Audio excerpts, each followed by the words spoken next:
Bonjour à toutes et à tous, Valentin Offrant avec vous pour ce point de marché. Nous sommes le mercredi 28 novembre 2018 et ce soir, nous aurons le discours de Jérôme Powell. Ce sera le focus du jour. Demain, il y aura les minutes de la Fed. Donc voilà un petit peu globalement ce qui va se passer sur le marché. Ensuite, vendredi, le G20. Samedi, le fameux dîner entre Xi Jinping et Donald Trump. Donc une fin de semaine plutôt assez chargée. Bon, alors bonjour à vous Pascal, j'espère que vous allez bien. Raymond, que je salue également. Frédéric, de même, j'espère que vous allez très bien. On va commencer comme d'habitude par prendre connaissance de l'avertissement légal sur le risque. Le trading avec effet levé amphi, toujours les gains et les pertes. Un compte risque limité prend un risque de perte du capital investi. L'investissement sur compte titre prend un risque de perte en capital. IG fournit exclusivement un service d'exécution d'ordre. Cette présentation est à titre indicatif et ne saurait être considérée comme un conseil ou une recommandation. Alors, rapide tour d'actualité au niveau du Brexit, on a Theresa May qui a indiqué que si l'accord était rejeté par les députés britanniques, ce serait un Brexit sans accord ou alors un report de la sortie du pays de l'Union européenne, voire même pas de sortie du tout. Donc voilà, le trouble total en clair s'il n'y a pas d'accord, enfin si les députés rejettent le texte qui sera voté, je vous rappelle, le 11 décembre prochain. Concernant l'Ukraine, on a quelques nouvelles. On a déjà plusieurs dirigeants politiques européens qui ont évoqué mardi la possibilité de nouvelles sanctions économiques contre Moscou. Donald Trump a déclaré qu'il pourrait annuler sa rencontre prévue avec Vladimir Poutine au G20. Et enfin, on a l'agence de presse russe Interfax qui, ce matin, indique que la Russie va déployer de nouveaux missiles en Crimée. Concernant la guerre commerciale entre les États-Unis et la Chine, nous avons le conseiller économique de la Maison Blanche, Larry Kudlow, qui a affirmé que Donald Trump était ouvert à un accord avec la Chine, mais est prêt à relever les droits de douane sur les importations chinoises en cas d'échec des négociations lors du dîner qui est prévu entre présidents, comme je vous l'ai dit, samedi. Concernant la Fed, on a donné un entretien au Washington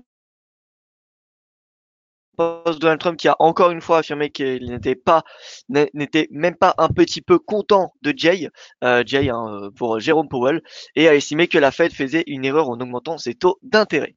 Voilà. Et enfin, au niveau de la Corée du Nord, nous avons l'agence de presse sud-coréenne Yonhap qui rapporte que Kim Jong-un est prêt à autoriser la venue d'inspecteurs internationaux pour qu'ils vérifient le démantèlement de l'un des principaux sites de missiles. Voilà donc au niveau de l'actualité, on a Wall Street qui a surmonté les craintes quant à de nouveaux tarifs douaniers qu'a menacé Donald Trump lundi contre la Chine, rappelez-vous.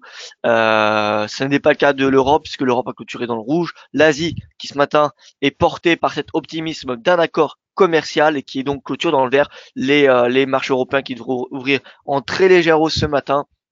On n'a pas de nouvelles concernant le gouvernement italien, même si on va avoir quelques rencontres entre commissaires et gouvernement italien aujourd'hui. Et, euh, et donc, voilà, plutôt un léger appétit pour le risque. Au niveau des régions américaines et asiatiques, on peut le constater, Dow Jones, S&P Nasdaq dans le rouge, le Russell 2000 qui est dans le vert, enfin pardon, l'inverse, excusez-moi, dans le vert pour Dow Jones, S&P Nasdaq, dans le rouge pour le Russell, le DXY qui s'est inscrit en légère hausse hier, et ce matin, on a le 10 ans US qui reste stable, finalement ça fait plusieurs séances qu'il est à 3,06 à peu près, le yen qui est dans le rouge, le gold qui est à équilibre, et enfin le Nikkei et le MSCI Emerging Market qui sont tous les deux dans le vert. Voilà. Au niveau du calendrier économique, nous avons quelques statistiques américaines cet après-midi. 14h30, balance commerciale des biens. La deuxième estimation du PIB annualisé des États-Unis. Et voilà. Et ensuite, 18h, le fameux discours de Powell. Qu'est-ce que tentera, quelles sont les possibilités? Alors, le scénario le plus probable au niveau de Powell, c'est qu'il tente d'être rassurant sur un maintien du resserrement de la politique monétaire de la Fed, puisqu'on voit depuis, on va dire peut-être 2 semaines, on a des incertitudes de plus en plus importantes quant à un ralentissement du rythme de hausse des taux de la Fed l'année prochaine. Voilà, donc Jean-Paul va peut-être tenter de se montrer rassurant et ce qui aurait un impact haussier pour le dollar. Voilà. On voit ce matin, on a l'AUD et le NZD qui sont dans le vert, alors que le CAL, le CHF, le yen sont dans le rouge. Les devises européennes sont à l'équilibre. Bon, on n'a pas vraiment de tendance ce matin. On passe donc aux indices. Vous voyez qu'on a plutôt des indices qui sont dans le vert. L'Eurostoxx 50 voilà, clôture en légère hausse, mais vous voyez, c'est pas non plus impressionnant. Voilà, Eurostoxx haussier. Je vous rappelle, le support 3100, c'est le support, voilà, à ne pas dépasser. Et voilà, là, l'objectif, c'est d'aller venir chercher la moyenne mobile à 20 jours qui a fait office de résistance hier, donc qui est à 3191 points. Viendra ensuite en intraday la bande supérieure de Keltner à 3207. Voilà, et on voit que la moyenne mobile à 20 jours, ça correspond également au pivot hebdomadaire, donc il faudra être vraiment prudent. Vous voyez, on a un gap aussi en 5 minutes. Voilà, le premier objectif en intraday, c'est le R1 hebdo. Au niveau du spread BTP Bund, je fais une parenthèse. Le spread BTP Bund qui est toujours voilà à l'équilibre après avoir eu une belle baisse, comment dire, lundi. Vous voyez, on est plutôt à l'équilibre et donc ça c'est bon pour les marchés actions européens et pour la monnaie unique. Au niveau du CAC 40, gap haussier également. Concrètement, le plus haut de hier, ce sera le premier objectif. Voilà, ce sera le premier objectif. Et si on se met en journalier, c'est la moyenne mobile pareil à 20 séances, donc alors moyenne mobile à 20 séances, qui est à 5043 points. Voilà, 40 points de hausse possible en intraday si on n'a pas un tweet de Trump. Mais bon, à cette heure-là, nous n'aurons pas. Donc, voilà, je pense qu'il y a un potentiel haussier en intraday sur les indices, même si, encore une fois, il devrait y avoir peu de volatilité puisque le marché vraiment attend davantage d'annonces, de nouveautés sur le dossier italien et au niveau du G20. Donc ça sera vendredi. Au niveau du DAX, pareil, légère hausse, le R1 hebdo, voilà, ça sera la résistance intraday.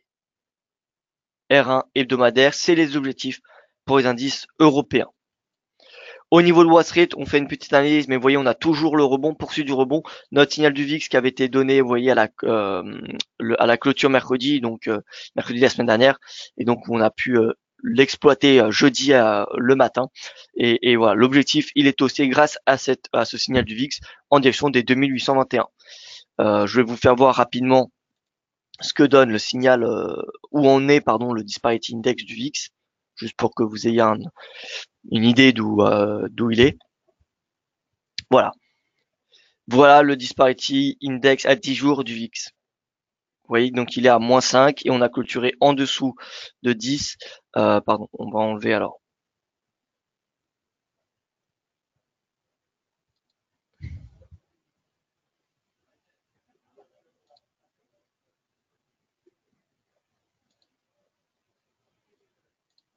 Voilà, donc déjà ça, on va enlever ces bandes.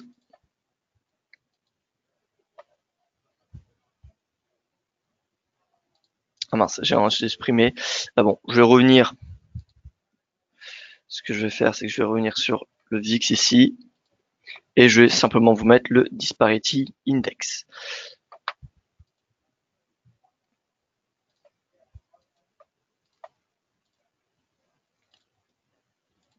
Disparity index, on met la borne à 10%. Et vous voyez, donc, on avait clôturé le 20 novembre au-dessus, puisque le 20 novembre, il était à 10,45 pour avoir la valeur exacte. Vous regardez vous voyez, c'est cette valeur en rouge ici. Donc, 10,45. Et le lendemain, voilà, on redescend en dessous. Donc, c'est le signal bullish pour les indices. Pour ceux qui ne connaissent pas cette stratégie, eh bien, je vous invite à regarder soit mon article sur le site DailyFX ou alors, donc voilà, article, c'est d'information. Et vous allez donc regardez donc stratégie trading pour trader le S&P 500 avec le VIX. Voilà, c'est celui du 20 novembre. Donc je vous invite à le lire si vous connaissez pas cette stratégie qui peut être utile pour avoir des points d'entrée sur les indices. Et sinon, vous avez la version YouTube. Donc version YouTube. Voilà, la voici. Version YouTube. Donc c'est à vous de voir laquelle vous préférez, mais si vous ne la connaissez pas, je vous invite à regarder, à lire cet article. Quelle est la variation maximale d'un indice comme le CAC 40 en intraday? Alors, il n'y a pas de limite, de limite écrite. Concrètement, voilà, il peut avoir n'importe quelle performance. Maintenant, voilà, faut savoir que il y a quand même un certain comportement du marché et des hausses ou des baisses de 5%, ça n'arrive jamais. Enfin, ça n'arrive Enfin, je sais même pas si c'est déjà arrivé. Mais globalement, une hausse de 1%, c'est une hausse ou une baisse de 1%, c'est déjà beaucoup pour un indice. Voilà, faut le savoir. C'est déjà beaucoup. C'est lorsqu'on a un catalyseur, là, on a une hausse de 1% ou on a une baisse de 1%. Mais quand on n'a pas de catalyseur politique ou macroéconomique important, hein, pas le simple, pas un simple IPC, hein, mais voilà, quand on a un quelque chose, un facteur politique surtout, qui arrive dans la journée, là par contre on a généralement du +1 ou du -1. Maintenant du +2, honnêtement, ça n'arrive que très très rarement. Regardez le CAC 40, on va mettre le rate of change.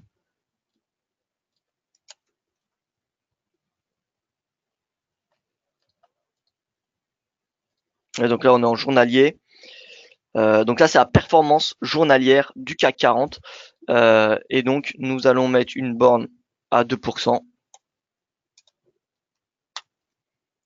Et une borne à -2. Vous voyez que donc la dernière fois c'était 6 février, donc c'était lors du flash crash. Voilà, ce qui arrive, vous voyez, rarement, hein. -2%. Donc là, par contre, en négatif, ça arrive un peu plus souvent. Comme vous savez, le marché réagit de façon beaucoup plus violente lorsqu'il y a un crack que lorsqu'on a une hausse. Les hausses se font de façon peu volatile sur les indices boursiers, puisque la volatilité est sujet à la panique. Donc c'est normal que la volatilité soit beaucoup plus importante vers le bas que vers le haut. Mais vous voyez que donc 2% c'est assez rare. 2% c'est assez rare. 1% ça l'est enfin c'est beaucoup plus voilà, fréquent. Vous voyez, si on met par exemple des bandes de Bollinger à 200 périodes, donc deux écarts types, comme ça, deux écarts types, c'est censé regrouper voilà 90-95% du prix. Et vous voyez que la plupart du temps, voilà, on est aux alentours 95%, c'est sur 200 périodes, hein, c'est à 1,55. C'est à 1,55. Donc vous voyez que c'est concrètement, c'est déjà énorme, 1,55. Voilà. Donc 1%, c'est déjà une bonne performance. Et généralement, on a plus lorsqu'on a un catalyseur qui vient justifier de la volatilité. Voilà. Donc bonjour à tous ceux qui nous rejoignent. Donc voilà, biais légèrement haussier sur les marchés actions ce matin. Maintenant voilà, faut pas s'attendre à la volatilité très très importante. Et voilà, donc ce sera le mot de la fin pour les indices européens. Au niveau des indices américains, pareil, on a une hausse. 2709, ce sera le premier niveau de résistance à suivre. Et ensuite, si on a le breakout, ce sera direction les 2821. Les techs qui rebondissent également avec comme premier objectif ce plus bas qui est à 7000 points, puis suivra les 7351 points. Et enfin, le Dow Jones.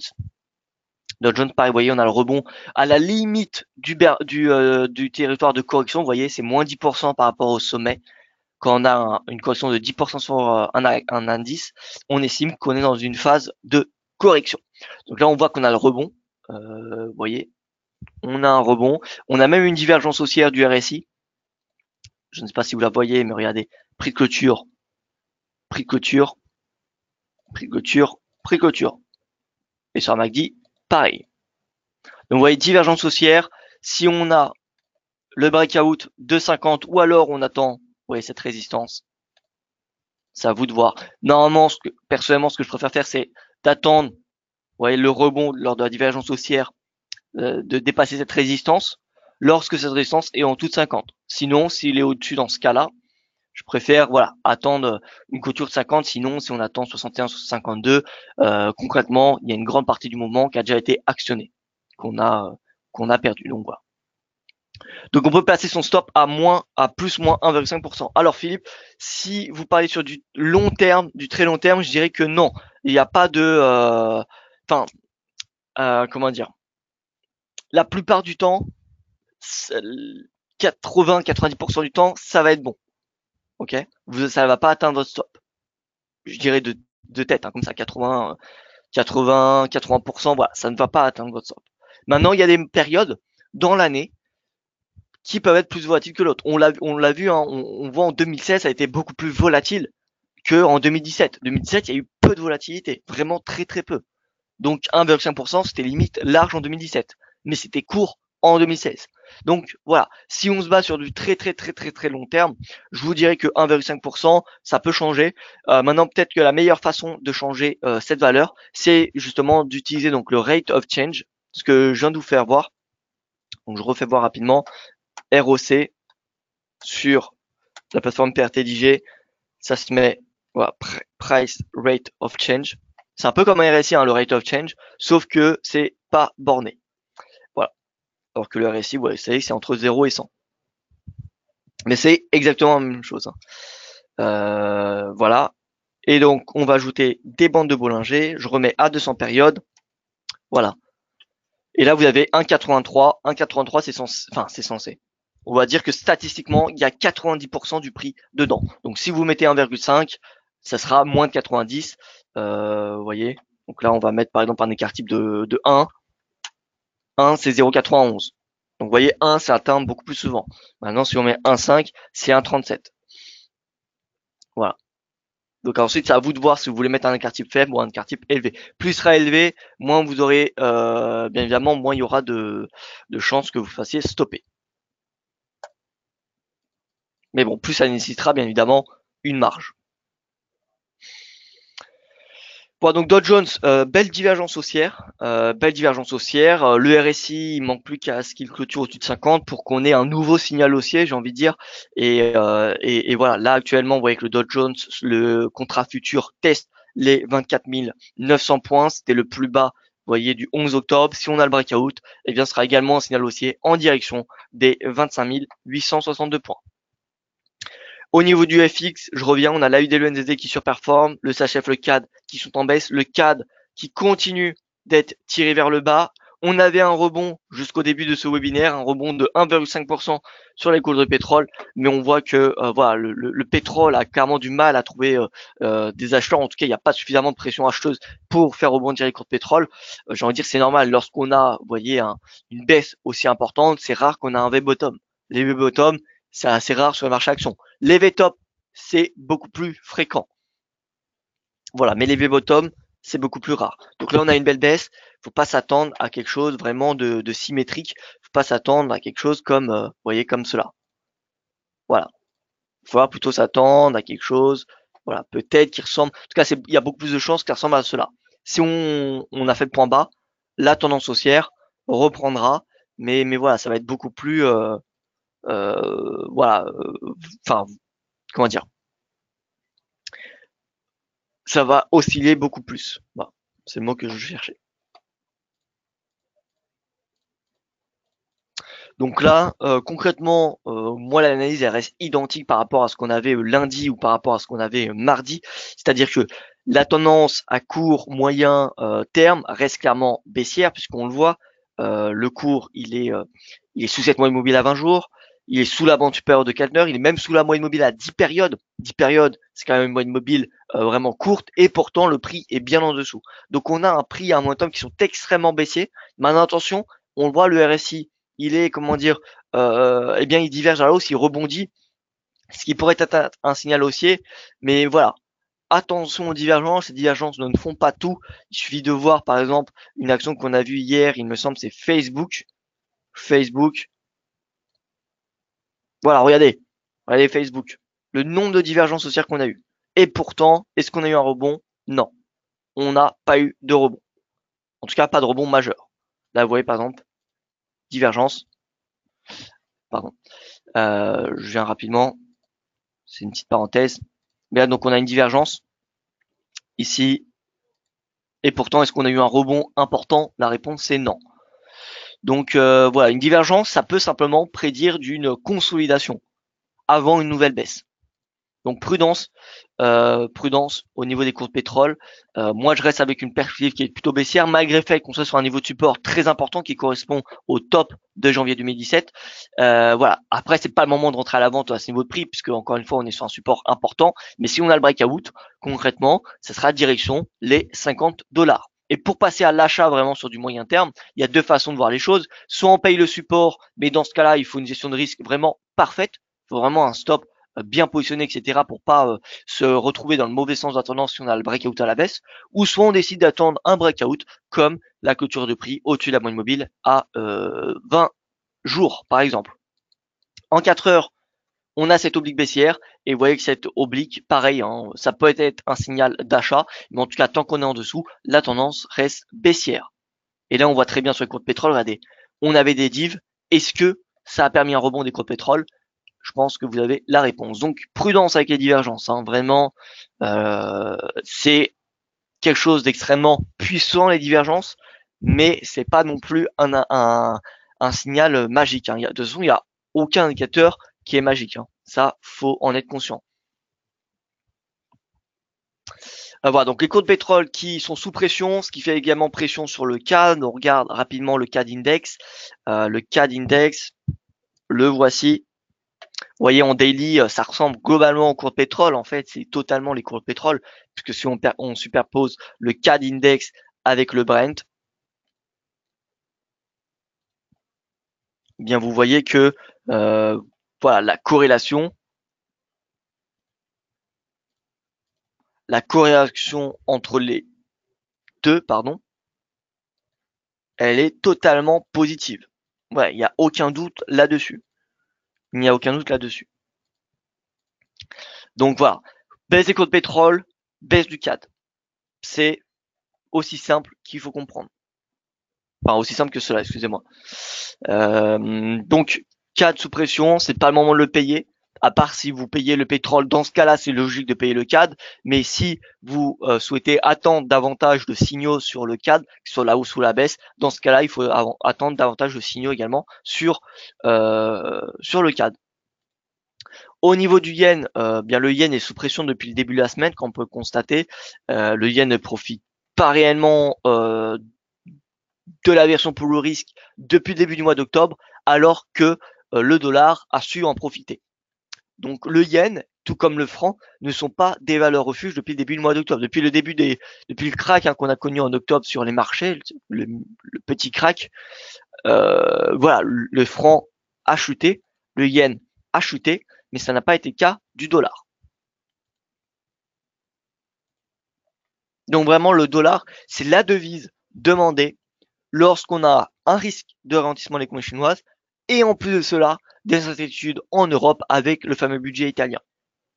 Donc, si vous pensez que il ne va pas avoir d'accord commercial ou en tout cas pas d'avancée significative à l'issue du dîner entre Xi Jinping et Donald Trump samedi, et qu'en plus de cela, ou même qu'on a on a aucun accord sur le budget italien qui va être trouvé, dans ce cas-là, l'achat du dollar se justifie. Techniquement, en tout cas, l'analyse technique est toujours en faveur d'une hausse puisqu'on est dans ce canal haussier, vous voyez. Donc tant qu'on est dans ce canal haussier, je resterai positif sur le dollar et du coup, eh bien négatif sur les devises majeures et également négatif sur les valeurs libellées en dollars comme l'or ou l'argent ou même le Brent, mais on sait que les cours de pétrole sont beaucoup moins influencés par le dollar, mais l'or l'est beaucoup plus. Donc l'or, je resterai vraiment pessimiste, tout comme l'euro, tant que le dollar sera dans ce canal. Par contre, le jour où il va clôturer en dessous, on va avoir pas un chandelier, mais voilà, deux, trois chandeliers en dessous de ce canal. Là, les positions vendeuses du dollar m'intéresseront particulièrement. Et comme je vous l'ai dit, l'un des facteurs qui permettrait une baisse significative du dollar USD, ça serait si on a un accord sur le budget italien ou si on a un accord commercial entre les États-Unis et la Chine, voilà, de trouver, de conclure. Donc USD Yen 114, la réponse c'est oui, voilà, USD Yen. Moi je reste aussi comme je vous l'ai dit sur le dollar, donc l'USD Yen, voilà, c'est direction déjà le sommet, vous voyez, du 12 novembre, on a cette oblique baissière, donc ça sera un objectif 114, et ensuite pourquoi pas aller chercher le plus haut d'octobre à 114,60. Voilà, donc USD Yen, c'est haussier. Tout comme l'euro dollar. L'euro dollar, pardon, c'est baissier. Le dollar qui est boule, donc l'euro est baissier. L'euro dollar, dans ce canal baissier, voilà, c'est clairement baissier. Le S&P hebdo, c'était, il me semble, l'objectif de mardi qu'on avait parlé et ça a été atteint plus rapidement que prévu à la suite de la, vous savez, de l'annonce d'un journal allemand, d'un hebdomadaire allemand, qui indique que Donald Trump pourrait décider la semaine prochaine de taxer les voitures importées aux États-Unis. Taxer toutes les voitures importées aux États-Unis, sauf ceux du Mexique et du Canada. Donc, c'est-à-dire ceux du Japon également. Voilà, donc l'euro sous pression et voilà, on a déjà le S1 du jour qui a été atteint. On va se mettre en 5 minutes. Voilà, le momentum, il est clairement baissier. Hein. Ouais, il est clairement baissier. S1 du jour atteint. On va pas aller chercher à payer ce niveau de support. Voilà, je pense que le H1, le 4 heures, le 5 minutes, le daily sont convergent tous dans la même direction, convergent en faveur de la baisse. Et toute couture, encore une fois, en dessous de la bande de Keltner, peut-être interprétée comme un signal baissier. Vous voyez, comme à ce moment-là, comme à ce moment-là, ou encore ici, ici et ici. Voilà, donc là, prochain objectif après ce S1 journalier, ce sera le S2. Bien évidemment, Powell, c'est le prochain catalyseur pour le dollar et donc également l'euro. Le GBP, comme je vous l'ai dit, j'évite de faire des stratégies. Mais bon, si l'euro est baissier, si le dollar est boule, le GBP sera également en baisse. Maintenant, voilà, tout peut se renverser d'un moment à un autre sur le GBP. Mais bon, puisque je suis baissier sur le dollar, je suis également baissier sur le GBP USD. Premier support sera le S1 du jour vers les 1,27. Alors, 1,27, 1,27. Voilà, donc haussier dollar, baissier euro, baissier GBP, baissier yen. Je pense que voilà, le CAD c'est pareil. CAD c'est perspective haussière. Voilà, je le répète maintenant depuis, ça prend du temps. Hein. Cette épaule tête pôle prend du temps, mais voilà, l'objectif de cette épaule tête pôle, je rappelle, c'est 1,3382, c'est toujours d'actualité. Donc voilà, 1,3382, c'est globalement 1,34. L'objectif, c'est d'aller chercher 1,34 $. Seuil d'invalidation, je le rappelle, c'est la moyenne mobile à 20 jours, en noir ici, et la bande inférieure de Keltner. Vous voyez, RSI, MACD, bien orienté à la hausse. Donc ça, c'est bon pour les acheteurs de la paire USD CAD. Pouvons-nous avoir la formule de dollar que vous avez sur TradingView? Merci. Bien évidemment, Eddy. Donc, voilà. C'est un dollar fait maison, hein. C'est-à-dire que il n'est pas il n'est pas certifié, il n'est pas tradable. Voilà, vous ne le retrouverez nulle part ailleurs. Ce n'est pas un indice qui est tradable, ni en CFD, ni en futur, ni voilà, peu importe, c'est pas tradable tout court.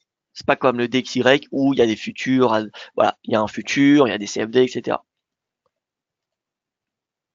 Voilà, donc cette version du dollar, c'est simplement une version qui va nous permettre de confirmer ou à l'inverse infirmer l'analyse du DXY. Sauf que voilà, ça converge totalement. Regardez le dollar ici, équipondéré, et regardez le DXY. C'est pareil, on a un canal. Voilà. Donc les deux sont haussiers. On voit que le DXY arrive proche de ses sommets de l'année. Donc tendance haussière du dollar, c'est le mot pour le forex. Et donc, puisque je suis baissier sur l'euro, haussier sur le dollar, eh bien, vous savez que l'or, je suis particulièrement baissier depuis le début de la semaine. J'avais voilà, hier annoncé l'hypothèse d'aller chercher les 1210. Soit c'était dans le webinaire, soit c'était en article, puisque j'avais écrit un article également. Donc voilà, en tout cas 1210 c'est toujours l'objectif. Et tant que l'euro dollar sera orienté à la baisse et que nos indices USD, soit le DXY ou notre indice équipondéré, seront orientés à la hausse, eh bien, je resterai baissier sur le cours de l'or ou même le cours de l'argent. Voilà, donc S2 hebdo, premier support. Donc le S2 hebdo, il est où? Il est à 1212. Viendra ensuite les 1205, puis pourquoi pas les 1200 $. C'est possible. En tout cas, RSI MACD, bien orienté à la baisse, pas de divergence, c'est clair, c'est baissier. Et écoutez, on a été relativement vite pour ce point de marché. Peut-être que je n'ai pas radoté. Alors, écoutez, si vous avez des questions, n'hésitez pas. Je vais faire un dernier tour. Faisons un tour. Faisons un tour.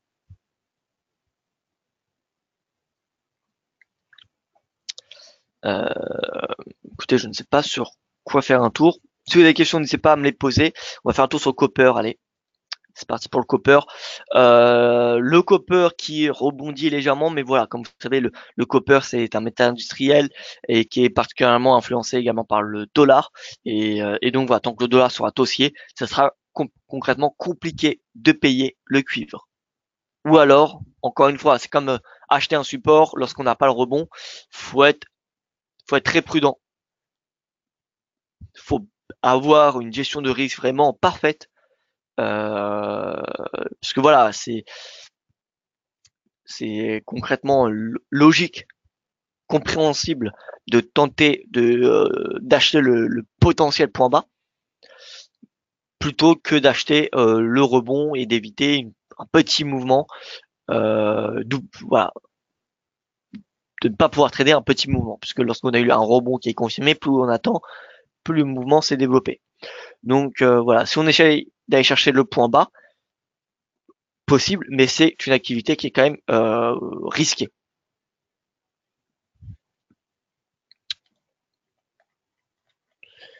Quels sont les indicateurs les mieux orientés pour le scalping?